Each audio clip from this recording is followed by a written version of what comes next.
گھاٹے کے تعلق سے پروردگار عالم ارشاد فرماتا ہے انل انسان لفی خسر، بے شک انسان گھاٹے میں ہے، اور جب گھاٹے سے منافع میں نکلتا ہے تو پروردگار عالم فرماتا ہے لا خوف علیہم ولا هم يحزنون، اب انہیں کسی چیز کا خوف نہیں ہے، کسی چیز کا ڈر نہیں ہے۔ آج پوری قوم مسلمانوں کو ڈرانے کی چکر میں پڑی ہوئی ہے، پوری قوم مسلمانوں کی طرف دیکھ رہی ہے، لیکن مسلمانوں جو چیز برانڈڈ ہوتی ہے اسی چیز پر لوگ نظر رکھتے ہیں۔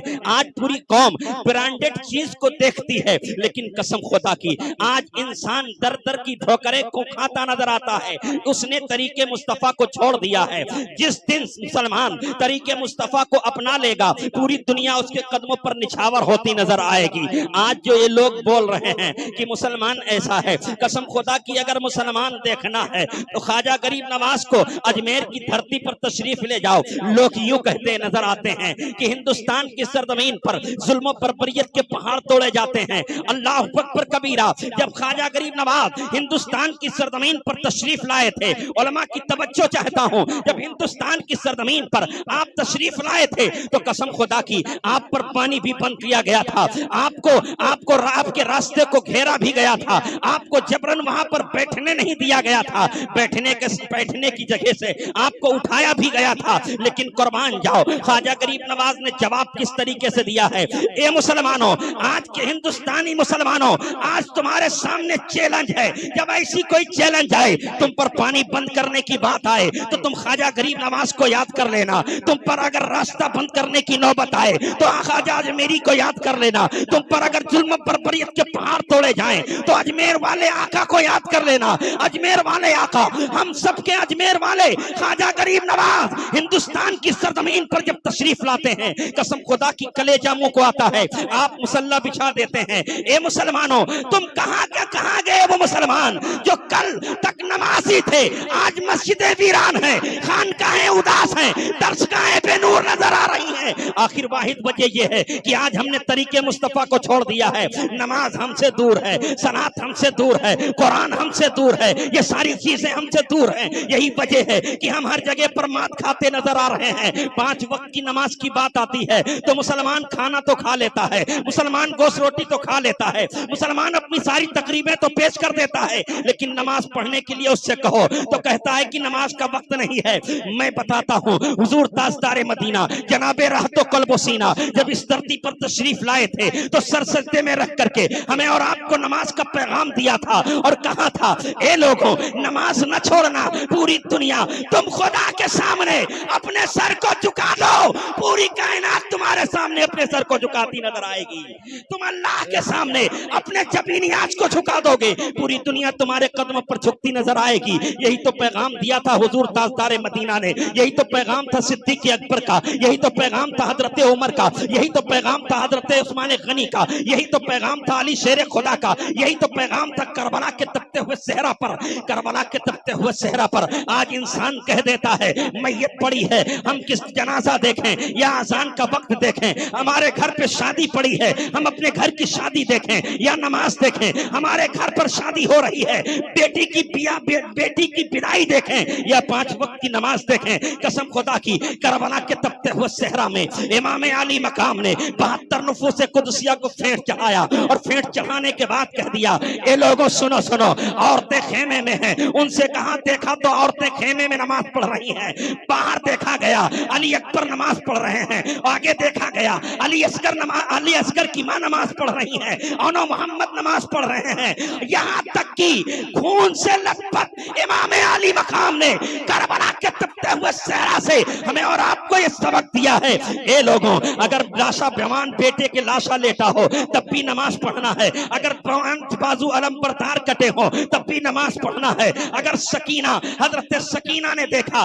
بیٹے جوان کے لاشوں کے ڈھیر لگے ہیں لیکن نماز نہیں چھوٹ رہی ہے، ساری چیزیں لیکن نماز نہیں چھوٹ رہی ہے، یہاں تک کہ امام علی مقام نے تمام لاشوں کو ڈھیر کو ایک طرف رکھ دیا اور نماز کو ایک طرف رکھ دیا اور نماز سر سجدے میں رہ کر امام علی مقام نے ہمیں ایک پیغام دے دیا اے سنی مسلمانوں سب کچھ چھوٹتا ہے تو چھوٹ جانے دینا، لیکن آقا کی دی ہوئی شریعت و نماز کی پابندی کرنا، اس پر عمل کرنا۔ لیکن آج قربان جاؤ مسلمانوں آج ہر مسلمان سے پوچھا جائے کہ تمہیں نماز پڑھتے ہو کہ نہیں پڑھتے ہو تو قسم خدا کی کتنے ایسے لوگ ہیں مسجد میں وہی جاتا ہے جو بڈھا ہو جاتا ہے، مسجد میں وہی جاتا ہے جو چلنے پھرنے سے ناچار ہوتا ہے، مسجد میں وہی جاتا ہے جو انسان چلنے پھرنے کے قابل نہیں ہوتا ہے۔ اور آج کل ہمارے ضعیف لوگ بھی سوچتے ہیں کہ یار ہم ہی کیوں نماز پڑھیں، جوان نماز نہیں پڑھتا ہے۔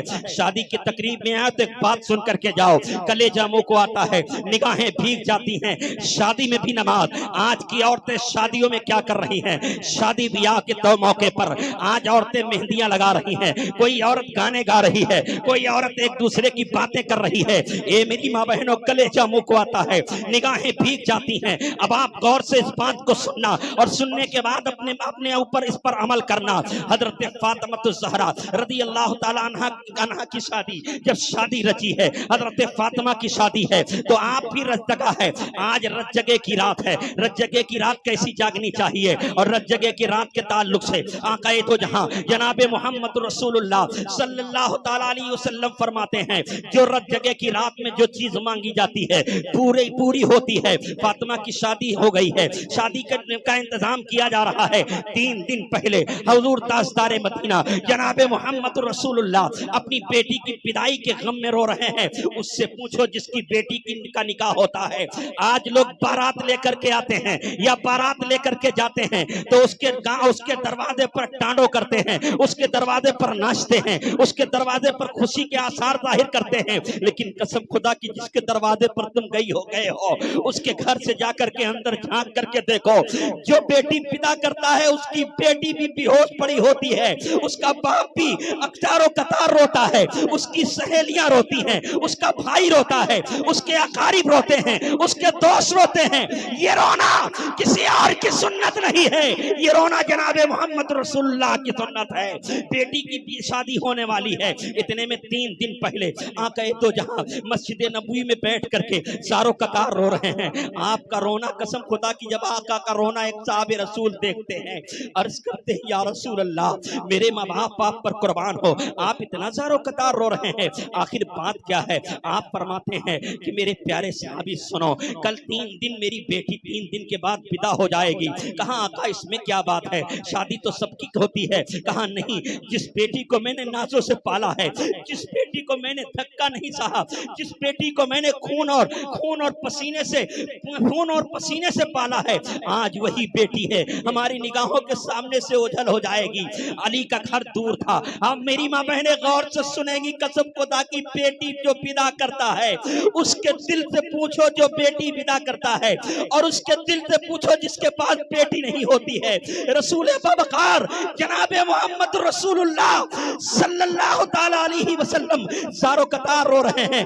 اتنے میں آپ کا رونا صاحب رسول عرض کرتے یا رسول اللہ کیا بات ہے؟ کہا میری بیٹی کا جو گھر ہے دور ہے، جب تک میں اپنی بیٹی کو نہیں دیکھ لیتا اس وقت تک عشاء کی نماز پڑھنے نہیں جاتا، جب تک میں اپنی بیٹی کا چہرہ نہیں دیکھ لیتا۔ فجر کی نماز میں اٹھتا ہوں تو بیٹی کو دیکھ کر کے اٹھتا ہوں، ظہر کی نماز میں جاتا ہوں تو بیٹی کو دیکھ کر کے جاتا ہوں، عصر کی نماز میں جاتا ہوں تو بیٹی کو دیکھ کر کے جاتا ہوں، مغرب کی نماز میں جاتا ہوں تو بیٹی کو دیکھ کر کے جاتا ہوں، اور عشاء کی نماز میں جاتا ہوں تو بیٹی کو دیکھ کر کے سوتا ہوں۔ آج وہی بیٹی میرے نگاہوں کے سامنے سے جائے گی۔ اللہ اکبر۔ وہ صحابی رسول اٹھتے ہیں، عرض کرتے ہیں سرکار تھوڑی مہلت دے دو۔ وہ صحابی رسول اٹھے اور جا کر کے حضرت علی سے ملتے ہیں اور علی سے کہتے ہیں اے علی آپ میرے دوست ہیں۔ کہا ہاں میں آپ کا دوست ہوں۔ کہا آپ کی ساری چیزیں ہماری ہیں۔ کہا ہاں ہماری آپ کی چیزیں ہماری ہیں۔ کہا ٹھیک ہے تو یہ آپ کا گھر ہے۔ ایک صحابی رسول آنکھوں میں آنسو، سرکار کے آنکھوں میں آنسو دیکھنا پسند نہ کیا۔ آج کا وقت ایسا ہے کہ میرے سرکار کے خلاف یہ ناجائز اولادیں طرح طرح کی باتیں کر رہی ہیں، یہ ناجائز اولادیں بھوک رہی ہیں۔ قسم خدا کی ایک شخص نے، ایک صحابی رسول نے آقا کے گھر کو اٹھایا، اپنے گھر کو اٹھایا اور گھر کو دے دیا۔ کہا یا رسول اللہ یہ آپ کا ہے۔ اسی کی ترجمانی اعلیٰ حضرت عظیم البرکت مجدد دین و ملت امام عشق و محبت فرماتے ہیں اگر کسی شخص نے نے آقا کی شان میں گستاخی کی تو ہم سنی مسلمان اس کو منہ توڑ جواب دیں گے، اپنی جانیں قربان کر دیں گے، لیکن آقا کی شان میں گستاخی برداشت نہیں کریں گے، یہ ناقابل برداشت ہے۔ اللہ اکبر کبیرہ۔ آج لوگ طرح طرح کی جو باتیں کرتے ہیں وہ کان کھول کر کے سن لے، وہ ناجائز اولادیں ہیں جو آقا کی شان میں بھونکتے ہیں۔ اے مسلمانوں، تمہارا ایمانی جذبہ کہاں ہے؟ اعلیٰ حضرت فرماتے ہیں یا رسول اللہ، زمین و زمان تمہارے لیے، مکین و مکان تمہارے لیے، یا رسول اللہ ہم آئے یہاں تمہارے لیے، اٹھے بھی وہاں تمہارے لیے، بنے تو جہاں تمہارے لیے، بدن میں ہے جہاں تمہارے لیے، ساری چیزیں جب آپ کے لیے ہیں تو قسم خدا کی نبی جان ایمان ہے، ہم اپنی جانیں تو دے سکتے ہیں، اپنے بچوں کو تو قربان کر سکتے ہیں، کائنات کے ذرے ذرے کو ہم نبی کے نام پر قربان کرتے ہیں۔ اگر جس شخص نے میرے آقا کی شان میں گستاخی کی تو میں اپنی جوتیوں کو نوک پر رکھتا ہوں اور اسے ٹھوکروں سے جواب دینا بھی جانتا ہوں۔ اے لوگوں سنو سنو، آقا کی محبت اپنے سینے میں بساؤ۔ وہ صحابہ رسول عرض کرتے ہیں یا رسول اللہ میرے ماں باپ آپ پر قربان ہو، جب میں قربان ہو گیا، میری اولادیں قربان ہو گئی، میرا خاندان قربان ہو گیا، تو یہ ہمارا محل بھی آپ کے نام سے قربان ہے، یہ ہماری چیزیں بھی آپ کے نام سے قربان ہے۔ اس شخص نے آقا کے بیٹی کے نکاح کے وقت اپنے گھر کو نبی کے داماد کو دے دیا، یعنی علی کے گھر سے بدل لیا، اور بدلنے کے بعد جب آقا کریم جناب محمد رسول اللہ صلی اللہ تعالیٰ علیہ وسلم تشریف لاتے ہیں، اے مسلمانوں غور سے سننا، کلیجہ منہ کو آتا ہے۔ میری ماں بہنیں اگر گھر میں ہو تو کان کھول کر کے سنیں، جو آپس میں ادھر ادھر کی گفتگو کرتی ہیں وہ بھی کان کھول کر کے سنیں۔ قسم خدا کی جب آقا گھر کے اندر تشریف لے جاتے ہیں، شادی کا ماحول ہے، دیکھتے کیا ہے میرے آقا، ایک کمرے میں حضرت فاطمہ الزہرا نماز پڑھ رہی ہیں، سبحان اللہ، سر سجدے میں رکھی ہیں۔ آقا دیکھتے ہیں، واپس پلٹ آتے ہیں، باپ کی محبت تو دیکھو، باپ کی عظمت کو سلام، باپ کی رفت کو سلام، باپ کی ہر ہر اداؤں کو سلام۔ قسم خدا کی جناب محمد رسول اللہ صلی اللہ تعالیٰ علیہ وسلم جب پلٹتے ہیں، پھر تھوڑی دیر کے بعد جاتے ہیں تو دیکھتے کیا ہے، میری بیٹی فاطمہ پھر سجدے میں ہے، پھر تھوڑی دیر کے بعد آتے ہیں، پھر دیکھتے کیا ہے، میری بیٹی فاطمہ سجدے میں ہے۔ بار بار کا آنا جانا، جب آقا کا آنا جانا ہوا، قدموں کی آہٹ سے بیٹی نے پہچان لیا، کوئی اور نہیں، کسی اور کا دل مضطرب نہیں ہے، کوئی اور نہیں تڑپ رہا ہے، میری یاد میں، میری محبت میں میرا باپ تڑپ رہا ہے۔ قسم خدا کی حضرت فاطمہ نے سر سجدے سے اٹھایا اور سلام پھیرا، اور ابو جان کے لپٹ کر کے چمٹ کر کے رونے لگی۔ ابو جان سے کہا، ابو جان اتنی رات کو 2:30-3 بج رہے ہیں، ابو جان میرے پاس آپ آئے ہیں۔ کہا سنو بیٹی، کل صبح تمہاری بدائی ہو جائے گی، میں نے سوچا اپنی بیٹی کو رات کے سناٹے میں جی بھر کے دیکھ لوں۔ اے مسلمانوں، کن بیٹیوں پر تم بارات لے کر کے ناچتے ہو؟ نبی آخر الزمان نے ہمیں طریقہ یہ دیا ہے، نبی آخر الزمان حضور تاجدار مدینہ درود پاک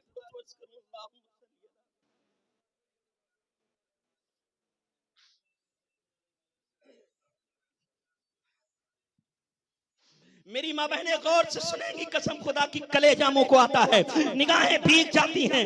اب جیسے آقا کریم جناب محمد رسول اللہ صلی اللہ تعالیٰ علیہ وسلم نے اپنی بیٹی فاطمہ سے ملتے ہیں اور ملنے کے بعد رونے لگتے، فاطمہ رو کر کے عرض کرتی ہے بابا تھوڑی دیر اگر آپ اور برداشت کر لیتے۔ کہا بیٹی آپ تم نے کیا مانگا؟ کہا میں نے کل جب سر سجدے میں رکھا تو اللہ نے ارشاد فرمایا فاطمہ کیا چاہتی ہو؟ سر سجدے سے اٹھاؤ، کل صبح تمہاری بدائی ہے۔ کہا پروردگار تو نے جب میرا جوڑا سیٹ کیا ہے تو نے تو اس کی بھی مہر حق ادا بھی کرنا ہے۔ اللہ اکبر۔ کہا کیا چاہتی ہو فاطمہ؟ کہا میں چاہتی یہ ہوں کہ میرے باپ کی امت بخش دی جائے۔ مسلمانوں شادی بیاہ کے موقع پر سن لو، فاطمہ سر سجدے میں رہ کر کہتی ہیں میرے باپ کی امت بخش دی جائے۔ اللہ اکبر اتنا کہنا تھا۔ ابو جان اگر تھوڑی دیر اور آپ رک جاتے تو آدھی سے زیادہ امت اللہ نے بخش دی تھی، تھوڑی دیر رک جاتے تو پوری امت بخشوا لیتی، پوری امت مہر میں خدا بندے قدوس سے مانگ لیتی۔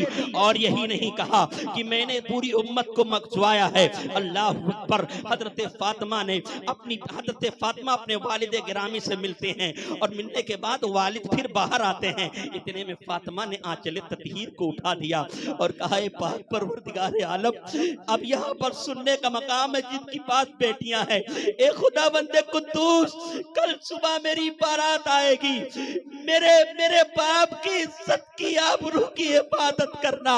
اے مسلمانوں، جس کے گھر میں شادی ہوتی ہے تو وہ جا کر کے، جیسے منا بھائی کے ہاں شادی ہے تو یہ شادی میں جا کر حضرت میرے لیے دعا کرنا، میری عزت بچ جائے، میرے لیے دعا کرنا، میری بیٹی گھر سے صحیح سلامت پیدا ہو جائے، میرے لیے دعا کرنا، میرے کھانے میں کمی نہ آئے، میرے لیے دعا کرنا، میری بچی کو کچھ نہ ہو۔ قسم خدا کی ایسے ہی سرکار دو عالم کی بیٹی ہاتھ اٹھا کر کے کہتی پروردگار میرے والد گرامی کی حفاظت کرنا، میرے باپ کی عزت کی حفاظت کرنا، اور ہاتھ اٹھا کر کے دعا کرتی ہے۔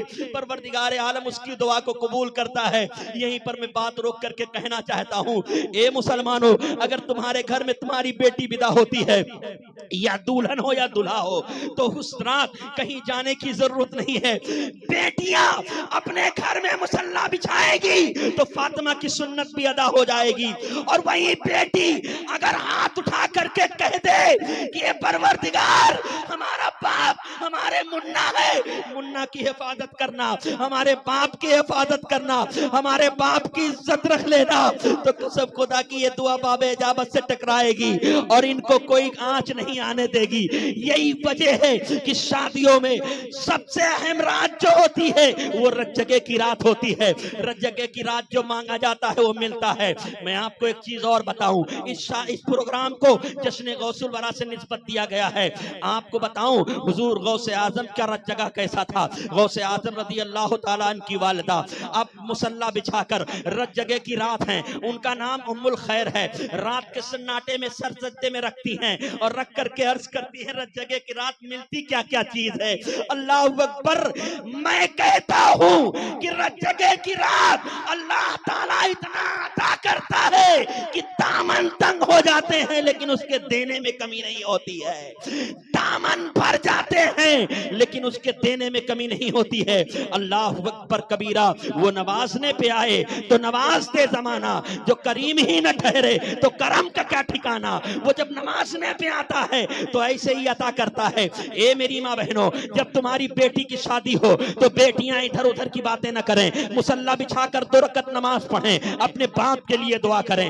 جو امائیں گھر سے جو آتی ہیں اور آنے کے بعد اس دلہن سے کہیں تحفہ تحائف دیں، اور دلہن سے کہیں کہ دلہن میرے لیے دعا کرنا، اس لیے کہ یہ سال بھر میں نہیں، برسوں میں نہیں، ایک بار زندگی میں انسان دلہا اور دلہن بنتا ہے۔